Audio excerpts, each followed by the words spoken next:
So I was working on my 2x72 belt grinder this week, and I figured out a pretty cool way to cut these intricate parts perfectly. I also battled with getting the telescoping tube fit up just right, but I figured out some pretty key tips. Boom, boom, boom. Let's go.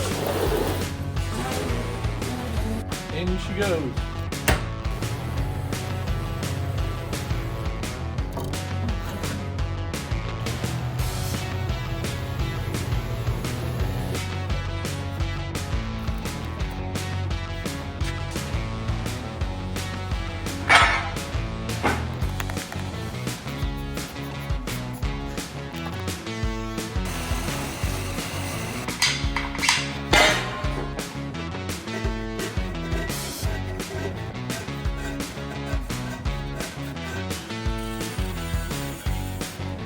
Finally!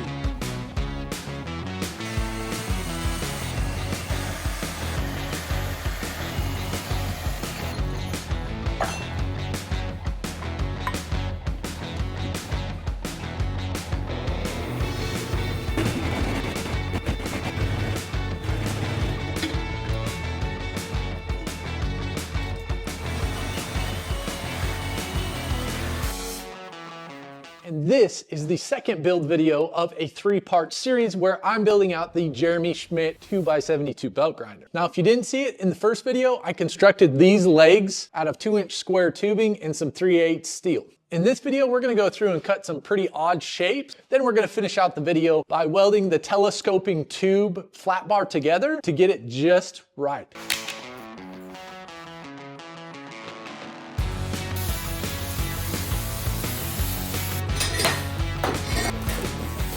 So I was originally gonna use the plans that I purchased from JerSchmidt, cut out the shapes, and then just glue them to the metal as Jer Schmidt did in his video. However, I elected to use my laser cutter to cut out those shapes on some hardwood board. I am using 5mm hardwood board and some Gorilla spray-on glue.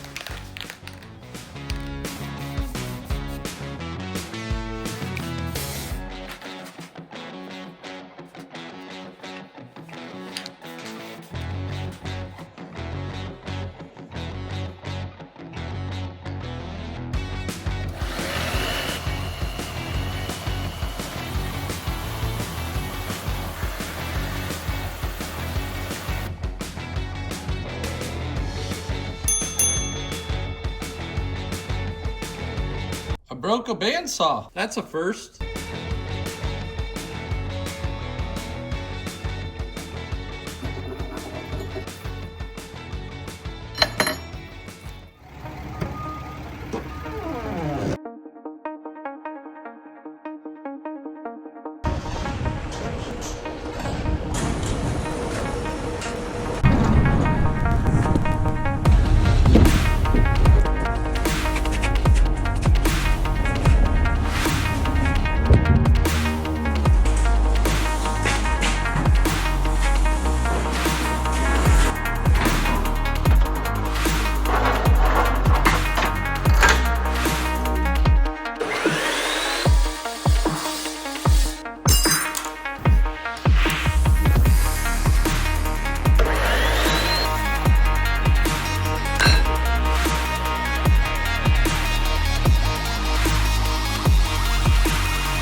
Not sure what that is, but it doesn't match that.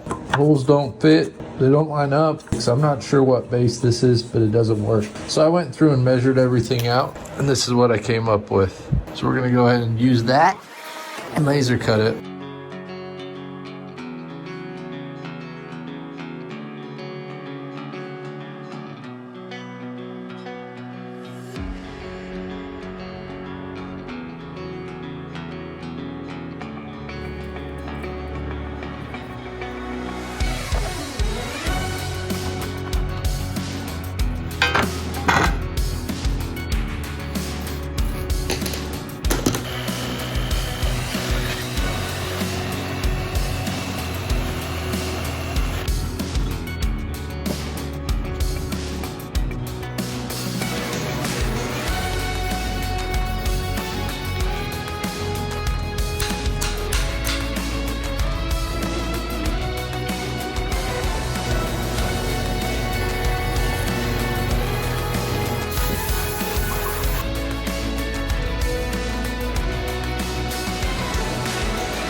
Now, one good thing I have is a die grinder. Now, the bit I have is a little bit too big to hit this 7/16 slot that I need. However, I do have this little round bit that does fit inside that, so I can go through and clean out this slot quickly with that die grinder.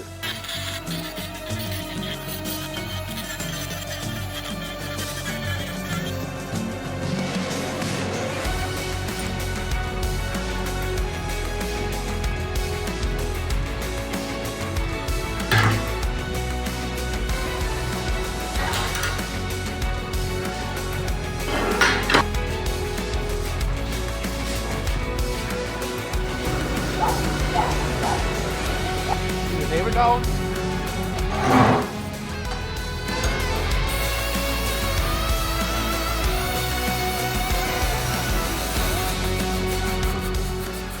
There is a black burnt edge left on every one of these parts. So here's another part, you can see it's black.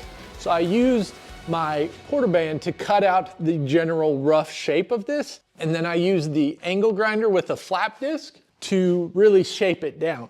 Now, as I get closer to that final hardwood board cutout, the black edge slowly turns brown as I hit it with that flapper disc. So visually from the side, I can just use that angle grinder, work it down, and then once that edge turns brown, I'm good to go. It's really worked out quite nice, and I get a fit that is pristine. Look how close that is. It's working good. So I'm happy I did it that way versus the paper glue-on.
Here's those side pushers.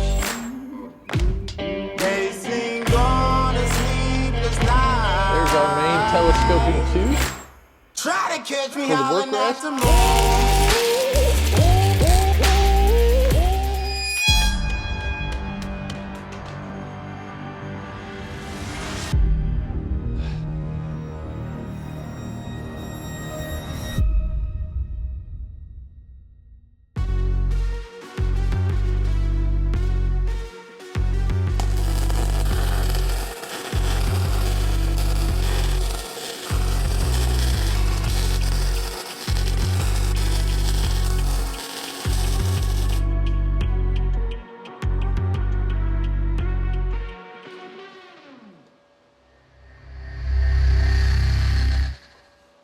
Ah, freaking thing. Stupid. Okay, so I used the Coke Shims 3 spacing, so it was almost the 15 thou spacing that Jer Schmidt suggested. That was obviously not enough because this thing has shrank to the point I cannot get the telescoping tube in. So I'm gonna set up my second telescoping tube with a little bit more thickness. I'm probably gonna use those razor blades. The other thing I'm gonna do differently on the second one is clamp down very, very slightly so that bar doesn't get stuck in there like it did on this one.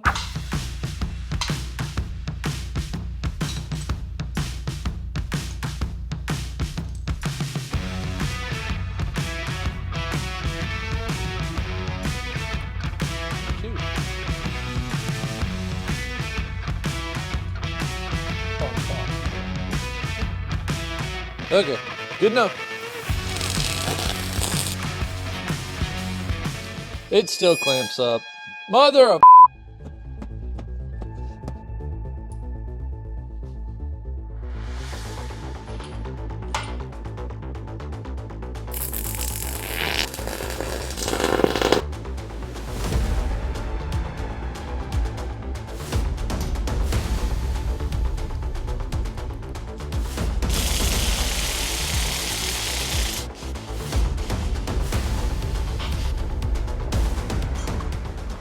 Well, this thing worked good. That was awesome. I'm gonna keep that around. Moment of truth.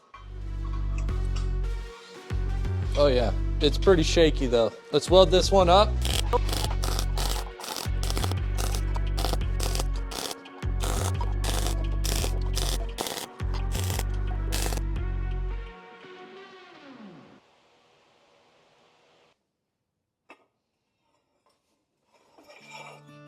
Easy peasy, lemon squeezy. Got a little bit of wiggle that way. Maybe a little bit of wiggle that way, but it's pretty tight that way. This one's perfect, spot on. So this is the tilting frame tube, and this one's all ready to go. In the next video, we're gonna cut up the main tool rest telescoping tube, re-weld everything up and see where we land. Then we'll start constructing the rest of the 2x72 belt grinder. Can't believe I did that.